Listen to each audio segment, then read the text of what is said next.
I became a widow at 38. My husband died suddenly, no warning, no goodbye, leaving me alone with an 11-year-old boy named Daniel. That night, while Daniel slept clutching his father's jacket, I sat at the kitchen table and made a promise I would never break.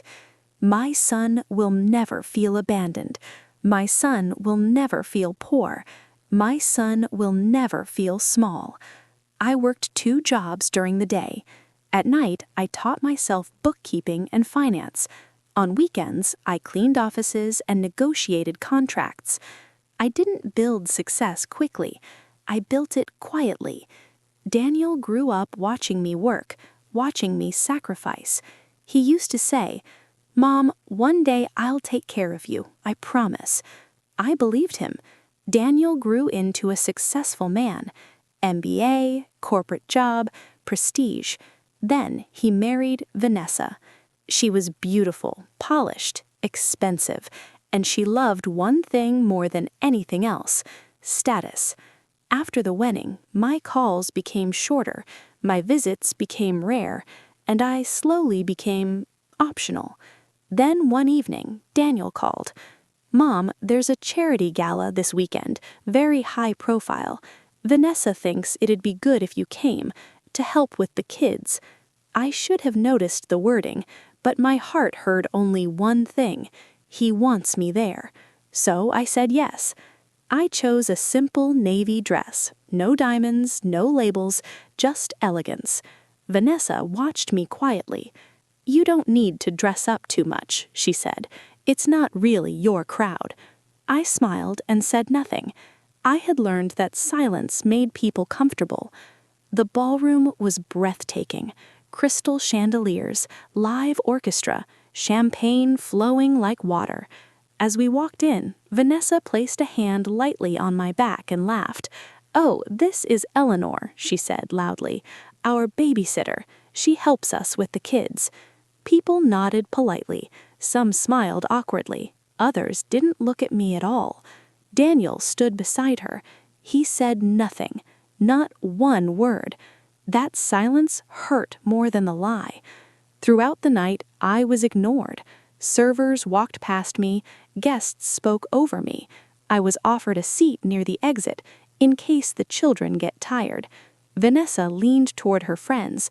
"Old people should be grateful just to be included," she laughed. Daniel laughed too. I thought of the times I paid his rent, covered his tuition, funded his first business failure. I never asked for credit. I never asked for gratitude. I never told him that the right foundation was mine, that the scholarships, hospitals, and shelters he admired were funded by me, that this gala was my event. The music stopped. The host stepped onto the stage. "Ladies and gentlemen, tonight's event would not be possible without our founding donor." The room fell silent. "Please welcome Mrs. Eleanor Wright." Glasses froze midair. Vanessa's smile vanished. Daniel turned pale. I stood up, slowly, calmly, and walked to the stage. I took the microphone. "Good evening," I said. "Tonight I was introduced as a babysitter, and I want to say this: there is no shame in caring for children." The room listened. "But there is shame in forgetting who stood by you before the applause." I looked directly at my son.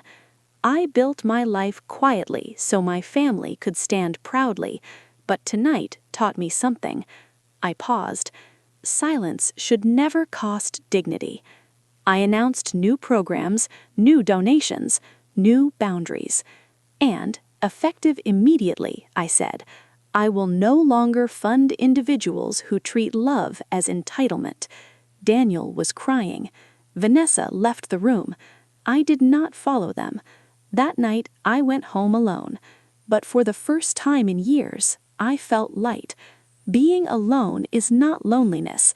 It's freedom when you finally choose yourself. If you were in my place, what would you have done? Tell me in the comments. And remember, never mistake a mother's silence for weakness. God bless you.